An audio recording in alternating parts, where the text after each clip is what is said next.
Bonjour à tous et bienvenue sur la chaîne Elle écoutait sa parole, chaîne consacrée à l'écoute de la parole de Dieu, à la lecture d'audiobooks chrétiens, de chants et de louanges et de méditation sur la Bible.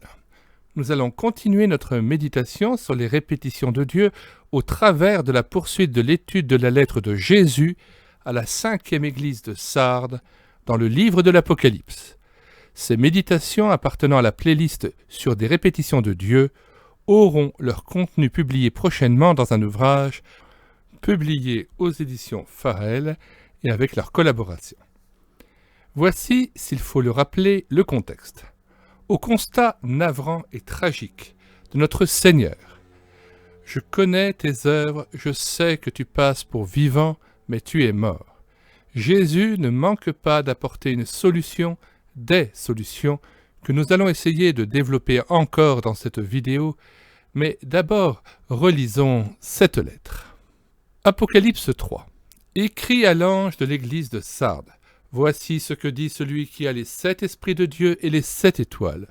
Je connais tes œuvres. Je sais que tu passes pour être vivant et tu es mort. Sois vigilant et affermis le reste qui est près de mourir. Car je n'ai pas trouvé tes œuvres parfaites devant mon Dieu. Littéralement, je n'ai pas trouvé que tes œuvres aient été accomplies devant Dieu. Rappelle-toi donc comment tu as reçu et entendu, et garde, et repens-toi. Si tu ne veilles pas, je viendrai comme un voleur, et tu ne sauras pas à quelle heure je viendrai sur toi. Cependant, tu as à Sardes quelques hommes qui n'ont pas souillé leurs vêtements. Ils marcheront avec moi en vêtements blancs, parce qu'ils en sont dignes. Celui qui vaincra sera revêtu ainsi de vêtements blancs. Je n'effacerai point son nom du livre de vie, et je confesserai son nom devant mon Père et devant ses anges. Que celui qui a des oreilles entende ce que l'Esprit dit aux églises. Nous allons méditer dans cette vidéo sur le passage précis d'Apocalypse 3, verset 3. « Rappelle-toi donc comment tu as reçu et entendu, et garde et repens-toi. » Le texte le plus éloquent que nous mettons en relation directe avec le retour à la vie des chrétiens de Sardes est le propos de Paul aux Éphésiens, chapitre 5, verset 8. « Autrefois vous étiez ténèbres, et maintenant vous êtes lumière dans le Seigneur. Marchez comme des enfants de lumière, car le fruit de la lumière consiste en toutes sortes de bonté, de justice et de vérité. Examinez ce qui est agréable au Seigneur, et ne prenez point part aux œuvres infructueuses des ténèbres, mais plutôt condamnez-les. Car il est honteux de dire ce qu'ils font en secret, mais tout ce qui est condamné est manifesté par la lumière, car tout ce qui est manifesté est lumière.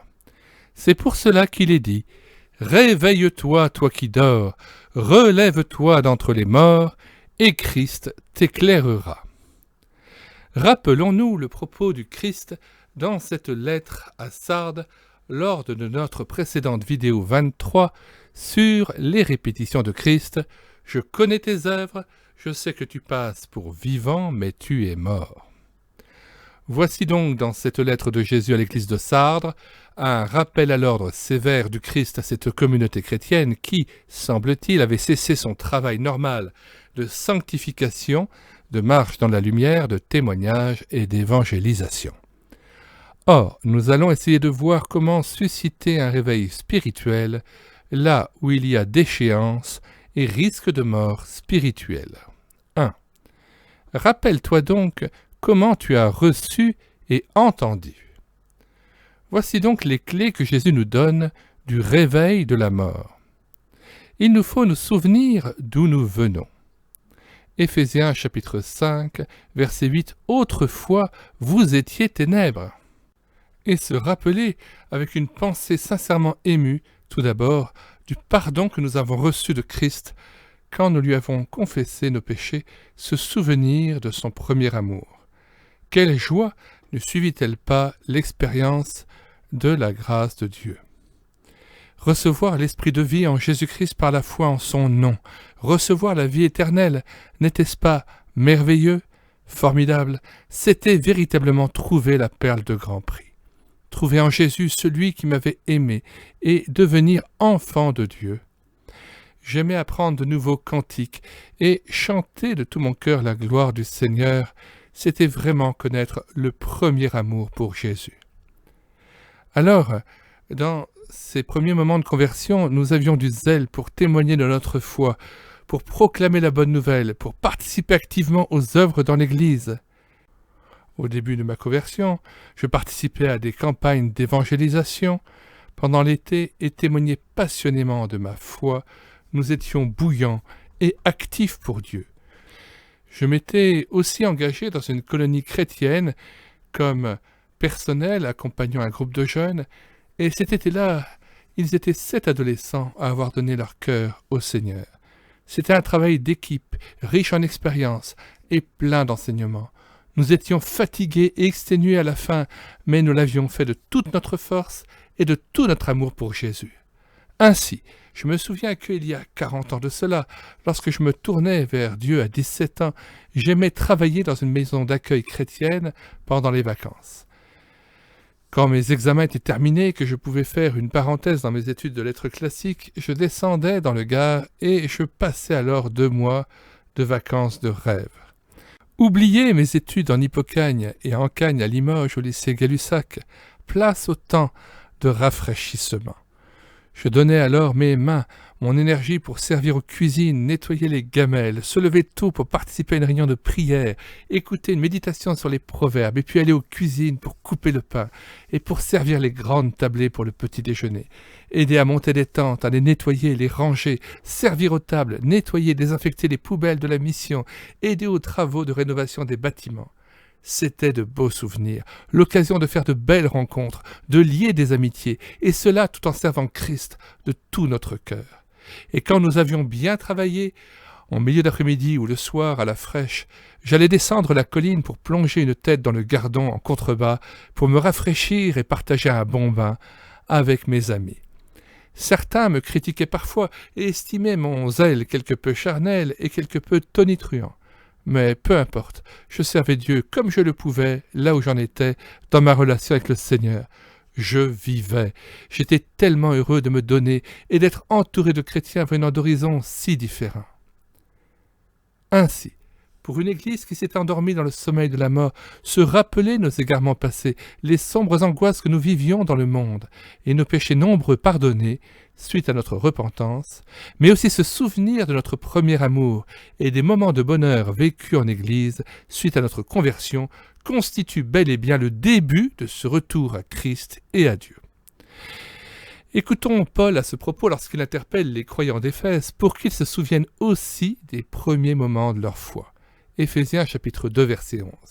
C'est pourquoi, vous autrefois païens dans la chair, appelés incirconcis par ceux qu'on appelle circoncis, et qui le sont en la chair par la main de l'homme, souvenez-vous que vous étiez en ce temps-là sans Christ, privés du droit de cité en Israël, étrangers aux alliances de la promesse, sans espérance et sans Dieu dans le monde.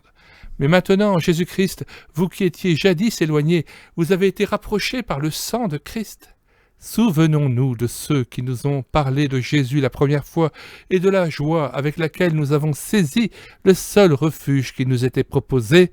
Avec quelle avidité et empressement nous avons reçu les paroles de la vie éternelle en Jésus-Christ.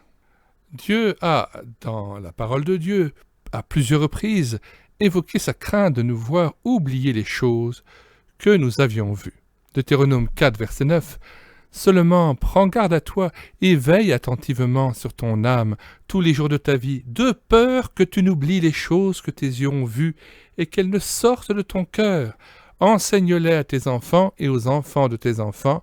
Souviens-toi du jour où tu te présentas devant l'Éternel ton Dieu à Horeb, lorsque l'Éternel me dit « Assemble auprès de moi le peuple, je veux leur faire entendre mes paroles. » Plus loin, il est dit aussi « Veillez sur vous, afin de ne point mettre en oubli l'alliance que l'Éternel votre Dieu a traitée avec vous, et de ne point vous faire d'image taillée de représentation quelconque que Dieu, l'Éternel, t'a défendu. » car l'Éternel ton Dieu est un feu dévorant, un Dieu jaloux. De même, en Néhémie, chapitre 9, verset 16, il est dit « Mais nos pères se livrèrent à l'orgueil et raidirent leurs coups. Ils n'écoutèrent point tes commandements, ils refusèrent d'obéir, et ils mirent en oubli les merveilles que tu avais faites en leur faveur, ils raidirent leurs coups. Souvenons-nous de nos souffrances, de nos égarements et des ténèbres dans lesquelles nous marchions autrefois. C'est pourquoi plusieurs passages évoquent les interventions de Dieu dans les jours heureux et glorieux d'autrefois. C'est ce qu'on appelle des anamnèses dans la parole de Dieu, où le peuple juif se souvient de ce qui a été vécu dans les siècles auparavant. De ce nombre, citons le psaume 136. Verset 10. « Celui qui frappa les Égyptiens dans leur premier-né, car sa miséricorde dure à toujours, et fit sortir Israël du milieu d'eux, car sa miséricorde dure à toujours. À main forte et à bras étendus, car sa miséricorde dure à toujours. Celui qui coupa en deux la mer rouge, car sa miséricorde dure à toujours, qui fit passer Israël au milieu d'elle, car sa miséricorde dure à toujours, et précipita Pharaon et son armée dans la mer rouge, car sa miséricorde dure à toujours. Celui qui conduisit son peuple dans le désert, car sa miséricorde dure à toujours. Celui qui frappa de grands rois, car sa miséricorde dure à toujours. » Ainsi, ce psaume, de manière frappante, lie l'action de grâce et l'adoration, la reconnaissance envers l'Éternel pour tout ce qu'il a pu faire dans le passé pour son peuple, et en miroir, bien sûr, tout ce qu'il est disposé à faire pour lui maintenant. Ainsi, une partie des psaumes permettait au peuple juif de se rappeler les bienfaits de Dieu et de se ressouvenir de ses œuvres passées, de ses interventions multiples, afin d'entretenir, ranimer et réveiller sa foi. Voici enfin une autre forme d'oubli plus subtile que connaissent parfois même les serviteurs de Dieu, l'oubli de Jésus-Christ. Et oui, aussi saugrenu que cela puisse paraître pour un serviteur de Dieu à plein temps pour Jésus, il arrive qu'il lui faille se rappeler du Seigneur. Écoutons Paul écrire à son enfant dans la foi Timothée, qui est responsable de l'église d'Éphèse. Est-ce un hasard si plus tard c'est à cette même église que Jésus reprochera l'oubli de son premier amour? Je ne le crois pas. 2 Timothée 2,7. Comprends ce que je dis, car le Seigneur te donnera de l'intelligence en toutes choses. Souviens-toi de Jésus-Christ, issu de la postérité de David, ressuscité des morts selon mon évangile. Pour rappel, Paul parle à un évêque d'Éphèse, à Timothée, à qui il ose, si je puis m'exprimer ainsi, lui conseiller de se rappeler de Jésus.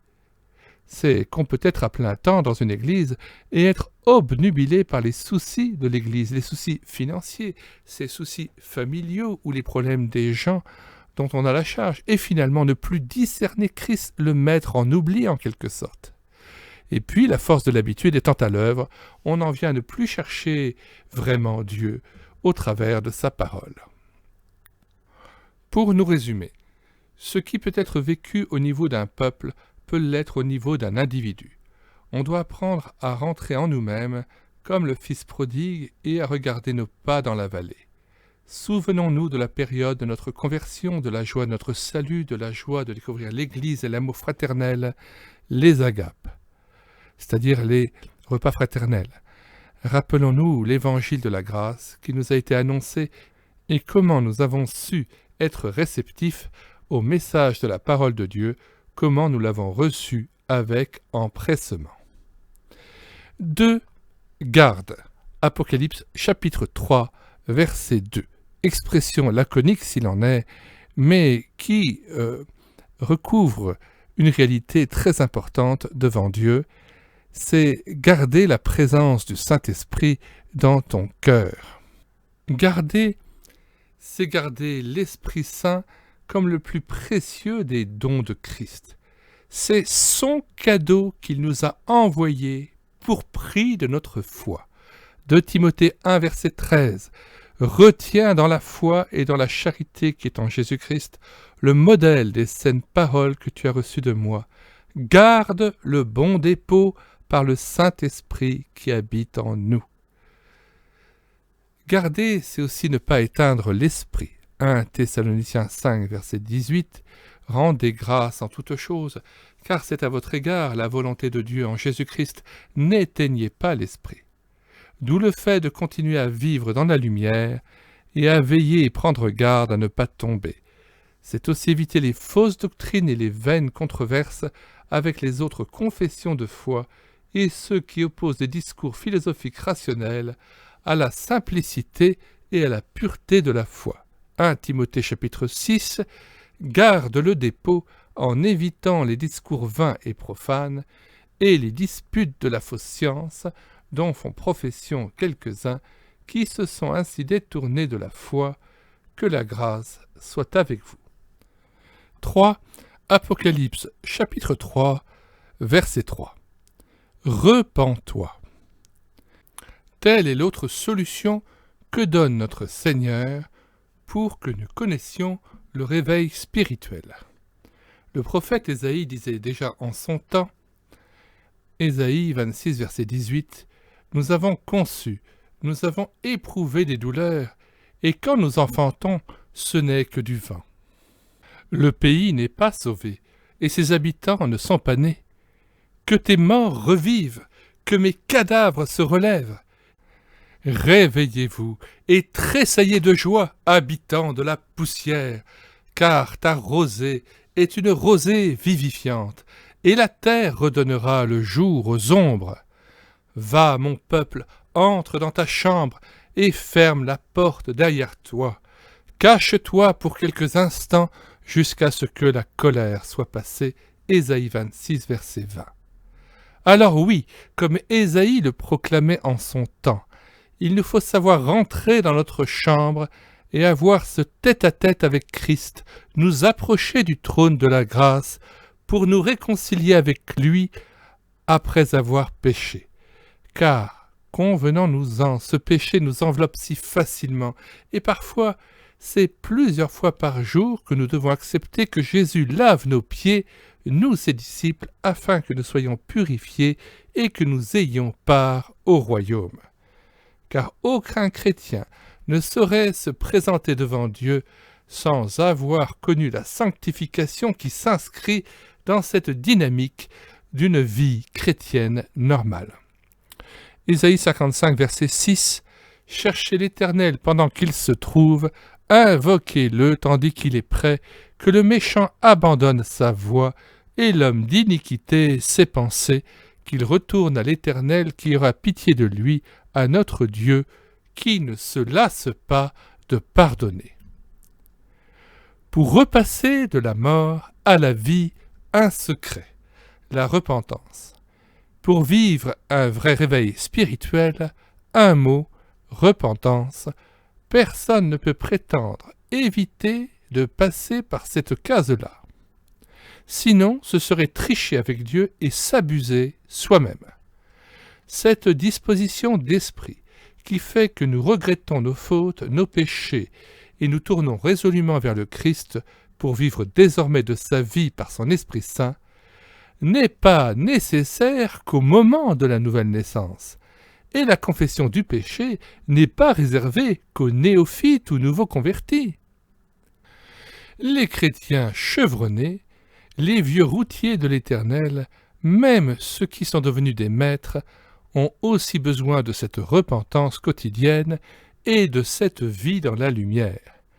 Et ils sont de plus en plus nombreux, comme cette 5e Église, celle de Sardes, à qui la lettre de Jésus est adressée, ces chrétiens qui ne marchent plus dans la lumière en revenant à Dieu avec des paroles, et en priant, et en dénonçant leurs fautes pour s'attacher au prince de la vie. De là le danger de mort précédemment signalé. D'où l'exhortation de Paul en 2 Corinthiens chapitre 5, qui est aussi pour le chrétien rétrograde, devenu tiède ou découragé et amer, qui n'est plus que l'ombre de lui-même, qui s'est éloigné et n'a plus qu'un vague souvenir de la joie du pardon et de sa conversion. Au verset 20 de cette deuxième épître aux Corinthiens chapitre 5, « Nous faisons donc les fonctions d'ambassadeurs pour Christ, comme si Dieu exhortait par nous. Nous vous en supplions au nom de Christ, soyez réconciliés avec Dieu. » Il n'est jamais trop tard pour se repentir et retrouver une relation personnelle avec Dieu sincère.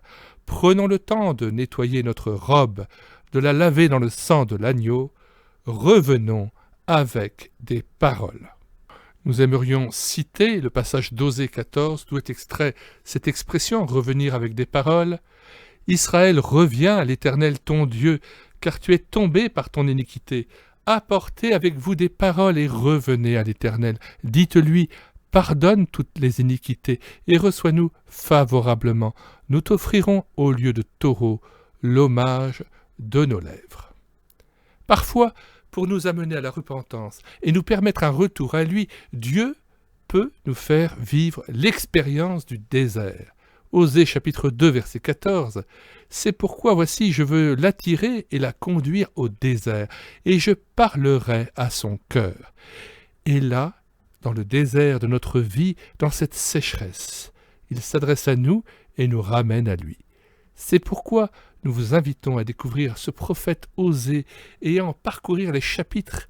Essayez aussi de l'écouter en audiobook.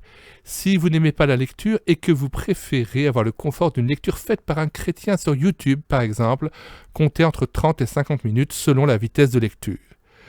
Toutes les espérances sont possibles si nous nous repentons. Osée chapitre 2 verset 1. En ce jour-là, je traiterai pour eux une alliance avec les bêtes des champs, les oiseaux du ciel et les reptiles de la terre. Je briserai dans le pays l'arc, l'épée et la guerre, et je les ferai reposer avec sécurité. Je serai ton fiancé pour toujours, je serai ton fiancé par la justice, la droiture, la grâce et la miséricorde. Je serai ton fiancé par la fidélité, et tu reconnaîtras l'Éternel. Précisons néanmoins, et le détail est d'importance, que cette promesse est réservée à ceux qui, dans le peuple d'Israël, se repentiront et renonceront au Baal, c'est-à-dire au faux Dieu, à la prostitution spirituelle donc, et à la prostitution elle-même, comme aux adultères. Ne nous y trompons point, il ne saurait être question pour Christ de nous bénir au sein de nos péchés. Renonçons-y, et nous verrons alors si Dieu n'ouvre pas les écluses des cieux. Conclusion. Voilà la répétition essentielle de toute la Bible et la loi spirituelle qui s'en dégage. Quand nous nous abaissons, il nous élève. Si nous nous humilions pour nos péchés et revenons à lui, alors Christ devient notre fiancé pour toujours, et l'Église repentante devient l'épouse. Jacques 4, verset 8. « Approchez-vous de Dieu, et il s'approchera de vous. Nettoyez vos mains, pécheurs, purifiez vos cœurs, hommes irrésolus, sentez votre misère, soyez dans le deuil et dans les larmes, que votre rire se change en deuil et votre joie en tristesse.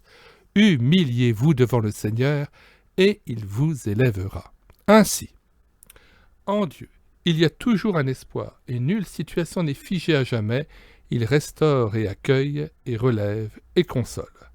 Psaume 30, verset 4. « Chantez à l'Éternel, vous qui l'aimez, célébrez par vos louanges sa sainteté, car sa colère dure un instant, mais sa grâce toute la vie.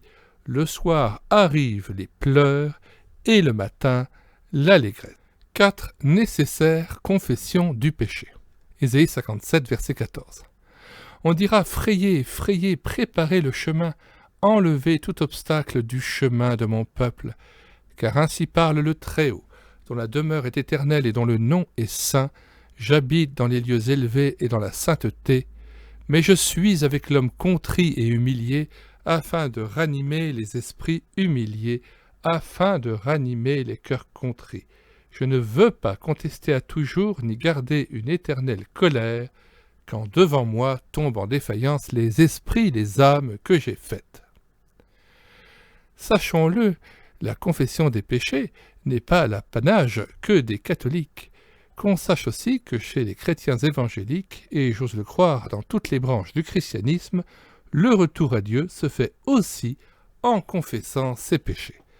Dans ces temps de la fin, hélas, de plus en plus nombreux sont ces nombreux croyants qui se disent nés de nouveau, mais qui n'ont jamais connu une confession de péché de leurs lèvres et ne sont jamais vraiment venus à la lumière en disant explicitement à Dieu « Seigneur, je te demande pardon parce que j'ai fait ça, ça et ça. » N'ayons pas peur d'ailleurs d'être précis dans nos propos dans la prière et de dévoiler exactement ce que nous avons pu dire et faire. Demeurer trop évasif nous épargne l'humiliation de l'aveu de fautes précises et parfois graves. Car avec Christ, il est crucial d'appeler un chat et de dénoncer clairement, explicitement ce qui a été la cause de notre chute et de notre éloignement. Or, nous le répétons, confesser de ses lèvres nos fautes est très important, et dénoncer de sa bouche son péché est essentiel dans une marche dans la lumière et pour aspirer à une piété vivante et en communion avec Jésus. Cela participe de ce que la Bible appelle la sanctification. Relisons le psaume 32 et citons ne serait-ce que ce passage où David demande pardon pour avoir commis adultère avec Bathsheba après avoir envoyé son mari Uri à la mort. Je t'ai fait connaître mon péché, je n'ai pas caché mon iniquité, j'ai dit, j'avouerai mes transgressions à l'Éternel, et tu as effacé la peine de mes péchés.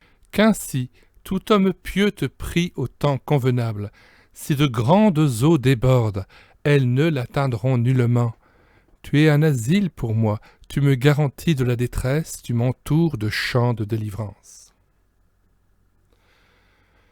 Je t'instruirai et te montrerai la voie que tu dois suivre, je te conseillerai, j'aurai le regard sur toi. Et David de continuer en disant « Ne soyez pas comme un cheval ou un mulet sans intelligence. On les bride avec un frein et un mors dont on les part, afin qu'ils ne s'approchent point de toi. » Demandons sans tarder un entretien avec un pasteur ou un frère ou une sœur en Christ pour mettre notre vie en règle, et osons dire dans la prière ce qui ne va pas, les fautes que nous avons commises et qui nous ont éloignés de Dieu et de la communion avec Christ.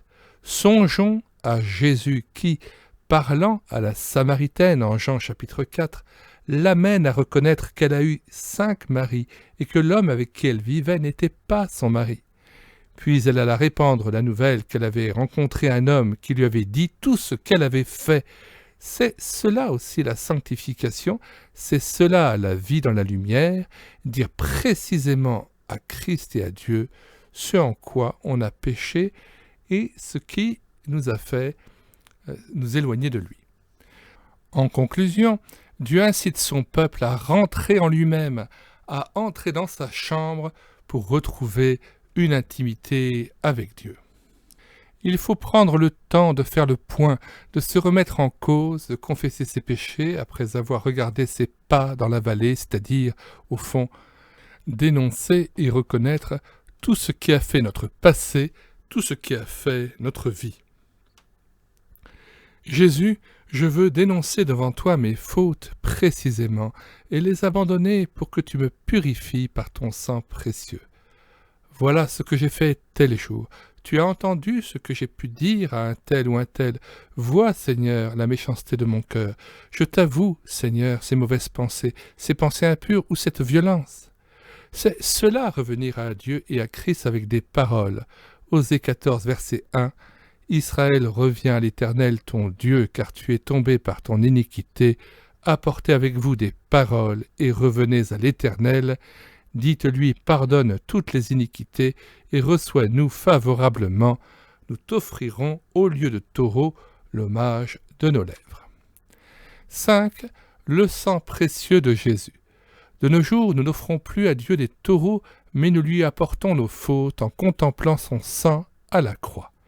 Car en même temps que la faute, c'est notre conscience qui souvent est torturée par l'ennemi de nos âmes qui nous accuse jour et nuit. Or, nous avons vaincu le diable qui nous tourmente cruellement en dénonçant ce que nous sommes devant Dieu. Nous l'avons vaincu, est-il dit dans Apocalypse 12, par le sang de l'agneau, par la certitude que ce sang de Christ suffit à expier nos péchés, et la parole de notre témoignage. Nous lisons le texte d'Apocalypse 12, verset 10.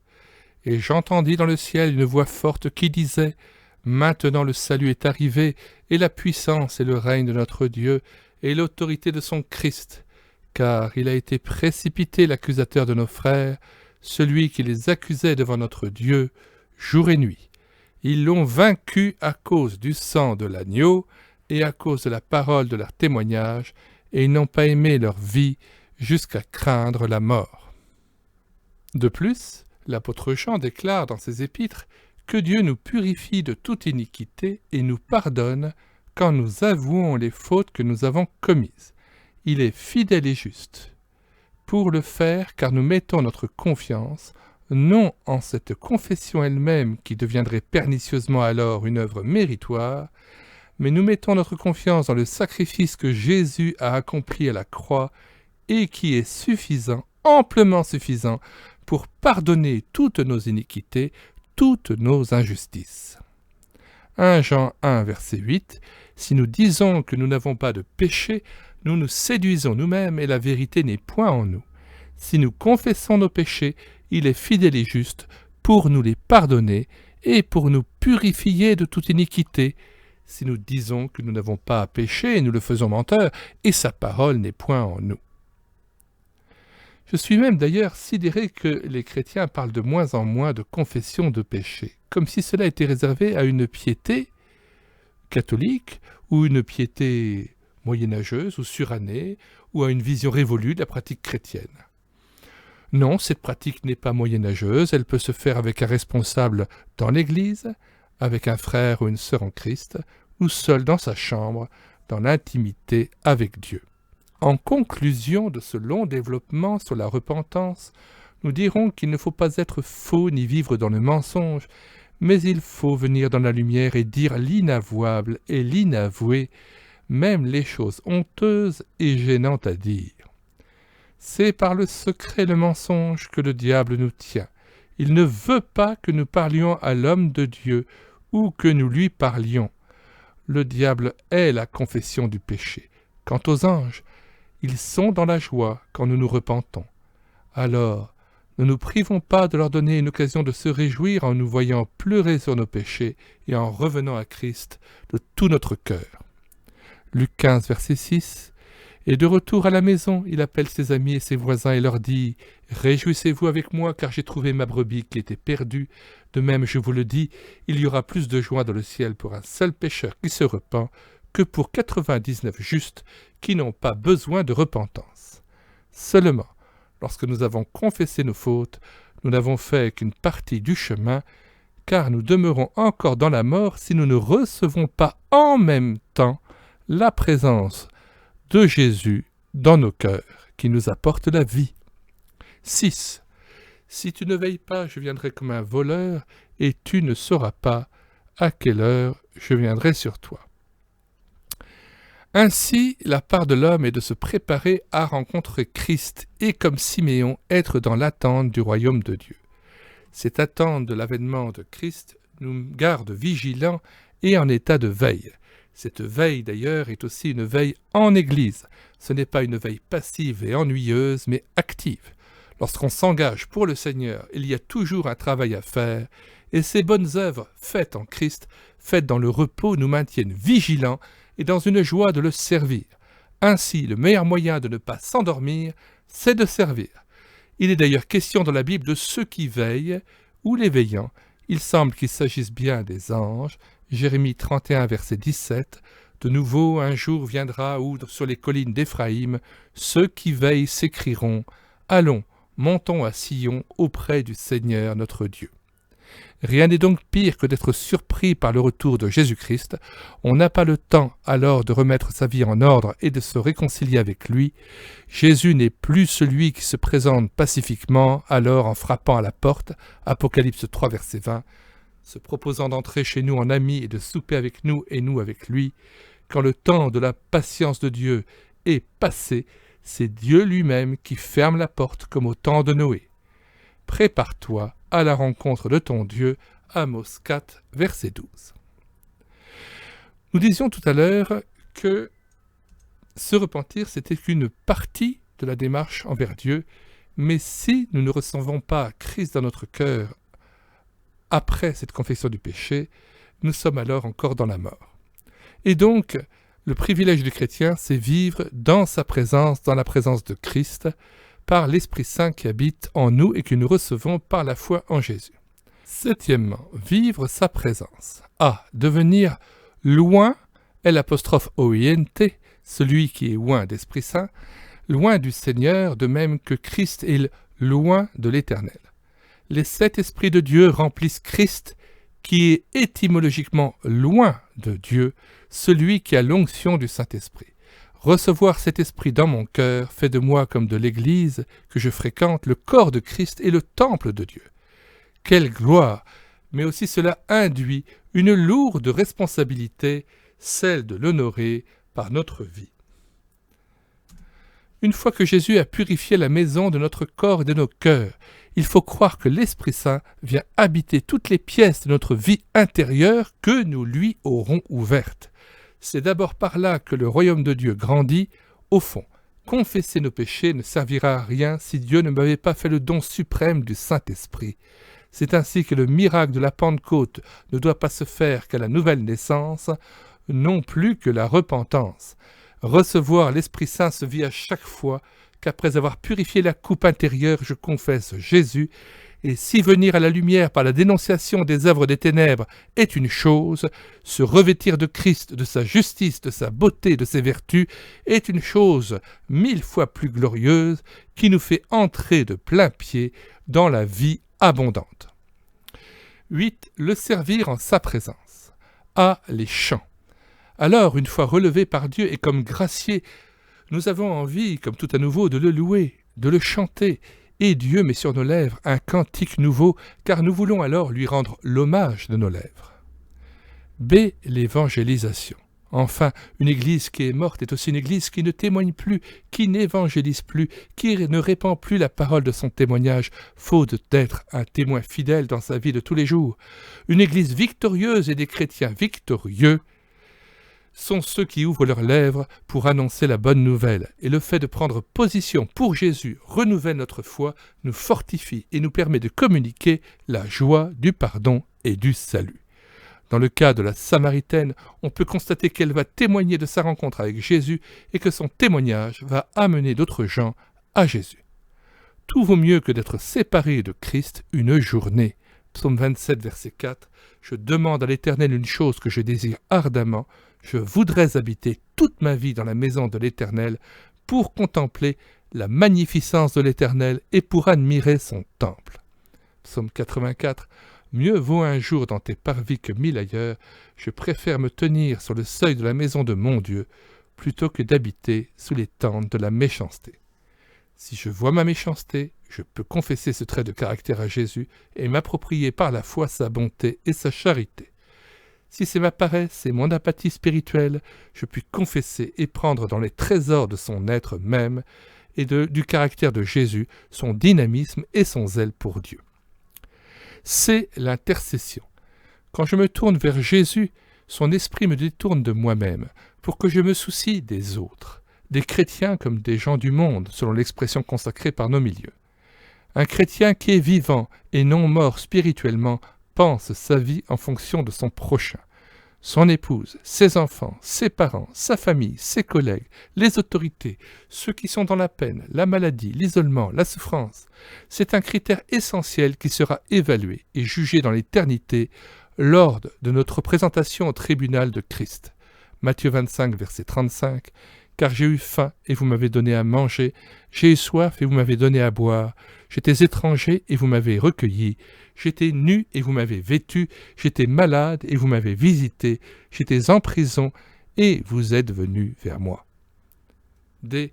À la lumière de ta parole, nous nous réjouissons. Ésaïe chapitre 1. Lève-toi, sois éclairé, car ta lumière arrive et la gloire de l'Éternel se lève sur toi. Voici les ténèbres couvrent la terre, et l'obscurité les peuples. Mais sur toi l'Éternel se lève, sur toi sa gloire apparaît. Des nations marchent à ta lumière, et des rois à la clarté de tes rayons. Porte tes yeux alentour et regarde, tous ils s'assemblent, ils viennent vers toi, tes fils arrivent de loin et tes filles sont portés sur les bras. Tu tressailliras alors et tu te réjouiras et ton cœur bondira et se dilatera quand les richesses de la mer se tourneront vers toi, quand les trésors des nations viendront à toi. Ce qui est formidable et tellement encourageant avec notre Dieu, c'est qu'il donne toujours une porte d'espérance. D'une situation catastrophique où nous étions comme aux portes de la mort, Dieu relève, revivifie, restaure et rétablit si son peuple s'humilie, reconnaît ses fautes et son état, la plaie de son cœur et cesse de vivre dans le mensonge en faisant comme si tout allait bien. Avec Jésus, on ne peut pas tricher et faire semblant et échapper à la reconnaissance nécessaire et authentique de son état intérieur. Prenons garde néanmoins de ne pas tomber dans une recherche morbide de péché réel ou imaginaire, mais veillons plutôt à entretenir le chandelier, l'huile de notre lampe, par la pratique de la présence de Dieu dans notre vie quotidienne, par la méditation de la parole de Dieu, une vie d'adoration et de louange, et à persévérer dans une vie de service et de témoignage en sa présence au sein de l'Église. Philippiens 3, verset 12, « Ce n'est pas que j'ai déjà remporté le prix, ou que j'ai déjà atteint la perfection, mais je cours, disait Paul, pour tâcher de le saisir, puisque moi aussi j'ai été saisi par Jésus-Christ. » En conclusion générale, s'il est bien une répétition inlassable de Dieu le Père, de Jésus et du Saint-Esprit et des prophètes comme des apôtres, c'est un appel pressant à une repentance sincère et à un retour à Dieu. Le relèvement d'entre les morts et le retour à une vie chrétienne épanouie et radieuse en sont la conséquence. Psaume 30, verset 4. « Chantez à l'Éternel, vous qui l'aimez, célébrez par vos louanges sa sainteté, car sa colère dure un instant, mais sa grâce toute la vie. Le soir arrivent les pleurs, et le matin l'allégresse. Vivre la repentance, loin de nous amener à être de tristes chrétiens, nous fait relever le visage. Après avoir saisi le pardon et la vie de Jésus, le sang de Christ fait de nous des vainqueurs face à l'accusateur de nos âmes. La conviction d'être pardonnés et justifiés nous font tenir debout devant Dieu, car désormais c'est Jésus qui fait régner son Saint-Esprit dans le temple de nos cœurs. Le Saint-Esprit nous console et notre témoignage dans le monde devient authentique et vivant. Si Sardes applique tous ses conseils, elle sera vraiment sur le chemin de la guérison et ne manquera pas de porter du fruit à la gloire de Dieu.